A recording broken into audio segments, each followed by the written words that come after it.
welcome to the show. I'm glad that you made it back. Oh man, I'm throwing stuff. I'm so anti-professional. I'm the anti-professional. That's what I should be known as. I just realized I lowered my chair, and now I can't reach anything.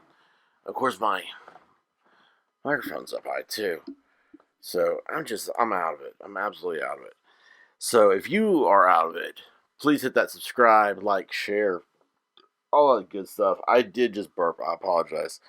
But definitely subscribe. Let's get to these numbers. Let's show the internet's who's boss. Okay, they can't control us anymore. We are the new generation. So, how big is Ukraine's military compared to Russia's? I've been ignoring this because it doesn't seem real to me. I have a background political science. I loved international politics. This stuff, got into law school. International law stuff is a joke, but I mean, kind of I don't know. I just have an interest. Okay, I have an interest in this stuff, so I'm going to share that interest with you. And now I'm starting to pay attention to this Ukraine thing because I cannot believe we're going to go to war with Russia over Ukraine. Like, what is in Ukraine? There are laptops involved with Ukraine. I mean, that's the only thing there. We don't keep an interest in Afghanistan, which was really, really important. I mean, it's only like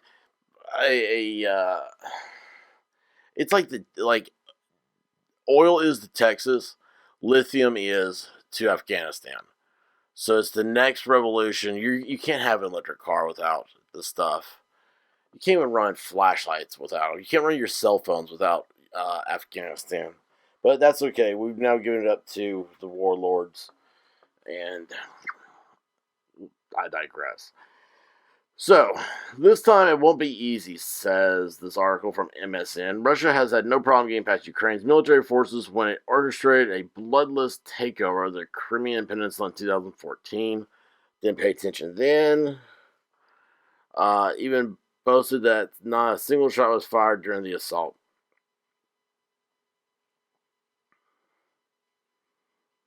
The Russian troops will face a far more formidable adversary if Putin invades Ukraine again now. So he invades it and then he leaves? Okay, what's the connection there? Ukraine's military is better trained, better equipped, and more battle-tested than it was 8 years ago. Well, I mean, it doesn't matter if he left. I mean, he left without them doing anything. So why would you fight? They're not where they were in 2014. Former U.S. deputy, again, didn't matter. Putin left. Fears have sharply escalated in recent weeks that Russia could invade its smaller neighbor. On a call Saturday, President Joe Biden warned Putin. Could you imagine what that call had to be like?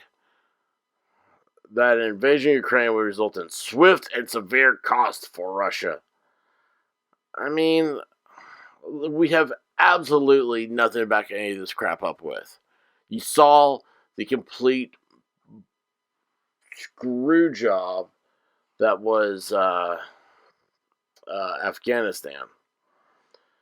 So nobody believes this.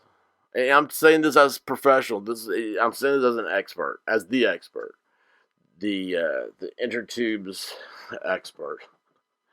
The White House has now warned that Russian invasion of Ukraine could be imminent. Wait a second here. He just talked to Putin. Oh wait, hold on. A senior administration official said.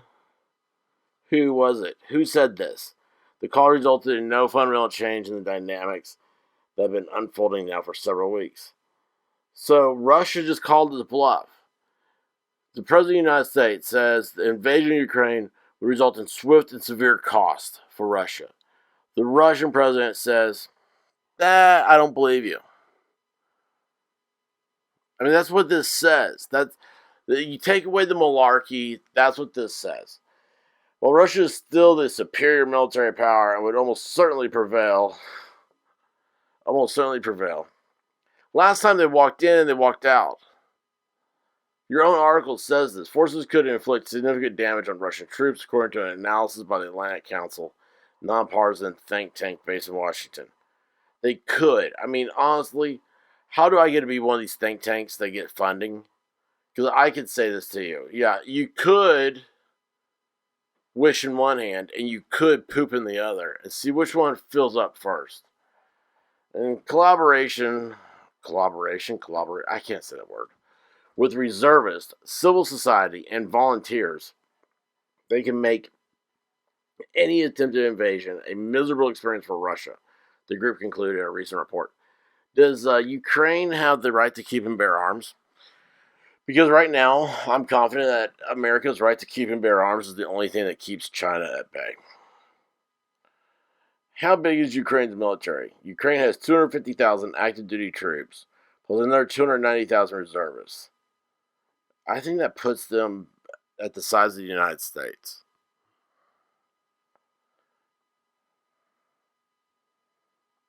I mean, I bet you percentage-wise, let's just find out. You know what?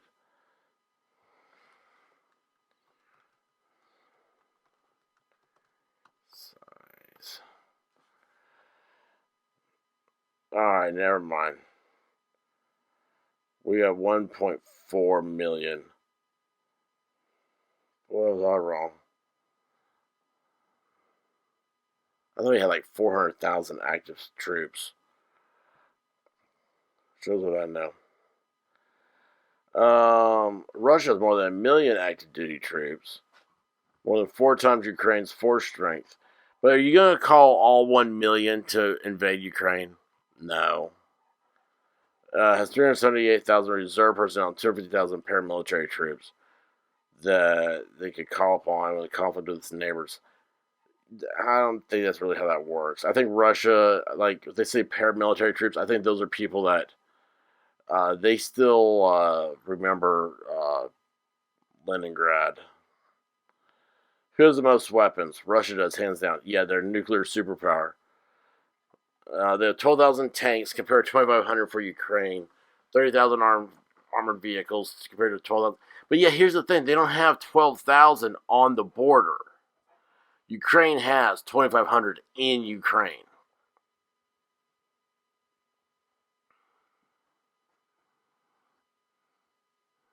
I mean, have you seen how big Russia is? Russia does not have 1,200 self-propelled artillery on Ukraine. So this is completely failed. Unless you tell us, I mean, you're just telling us the numbers here. Numbers, Ukraine's got more, it has a bigger military. This is what this tells me. Ukraine has a bigger military than the force that Russia is putting on the border. The U.S. has already spent billions of dollars to help Ukraine build up its military defenses, an investment that's likely to escalate dramatically if Russia invades. Why? The Biden has said the U.S. would not send troops to help defend Ukraine against Russian forces. He says the U.S. probably would send more American forces to other European countries, including Poland and Romania. They're expecting a bunch of refugees. The Pentagon announced on Monday is putting 8,500 U.S. troops on heightened alert for possible deployment to Eastern Europe amid the crisis. Who goes to Eastern Europe? In January, the White House said they'd give an additional $200 million in defense military equipment to Ukraine. It's going to give $200 million.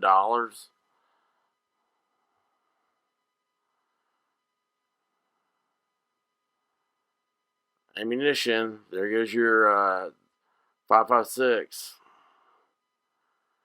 The U.S. is sending weapons to Ukraine.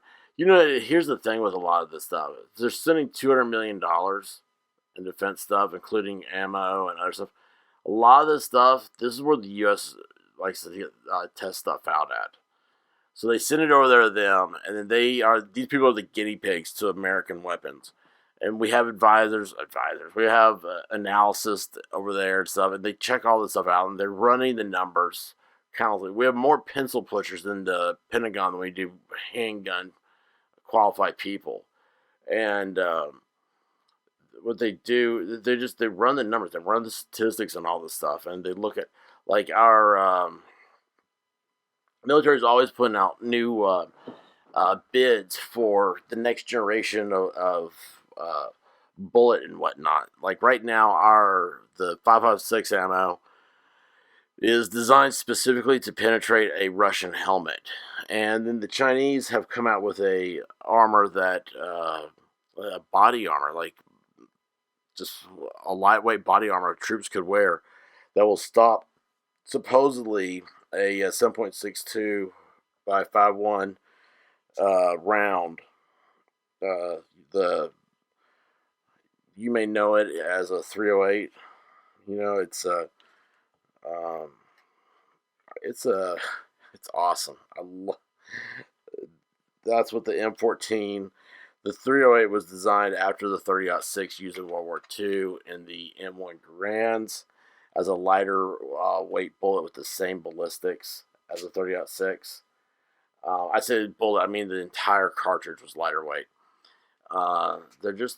It's just America's cartridge. It's awesome. Let's see how Ukraine has changed since 2014. Ukraine is completely unprepared for war when Russia invaded Crimea in 2014. And Russia left. When did Russia leave? I don't know. But that was like in the beginning of this article, so why don't you say it? Its armed forces were not manned. Its armed forces were not manned? How you don't have any armed forces then if they're not manned? Equipped or trained to meet Russian aggression as logistic stockpiles were essentially non-existent. With the exception of weapons and ammunition, mostly from the Soviet period, according to the Atlantic Council.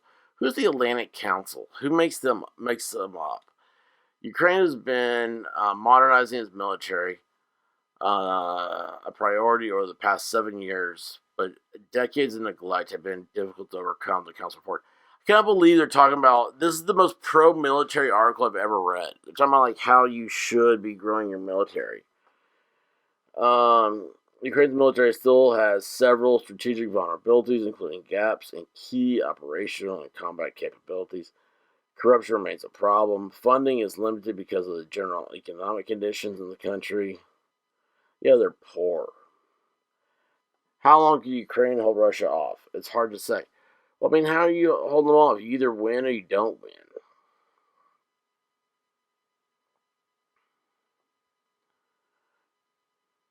This is just a big pissing contest.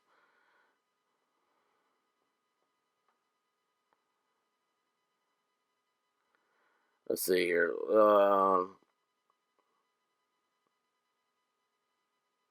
They're going to have to defend Ukraine from a number of different avenues of approach. So it just makes the inferiority even worse because they're going to be thin. Top of that, Russia would likely engage in cyber attacks. Russia engaging in cyber attacks into the United States, and we did nothing. Ukraine's military and civilian society, which from the outset would degrade the country's electrical grid and telecommunications systems. I don't think you're going to see the Ukraine be able to stop the Russians, excuse me for yawning, for a long period of time, he said. All this over Hunter Biden's laptop. So, there you go. I don't know. I think it says numbers. I think it says a lot that Biden called Putin, and you have an aide saying no fundamental change in dynamics have been unfolded now. Have been unfolding. Whatever. I mean, he calls. Look at this. Here's what it is. Biden calls Putin, and then right here you have the White House has now warned the Russian invasion of Ukraine could be imminent. So after he gets off the phone, we need to go ahead and put out that warning that it could be imminent. an oxymoron in itself. This is just bull, man. This is so saber rattling. I don't even get this. I'll tell you what, for a country that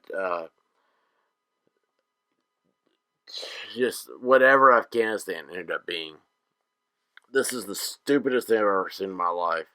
I have no idea why the United States is involved. This is 81 million people want us to invade Russia. Think about that. All right, guys. Till next time. Godspeed.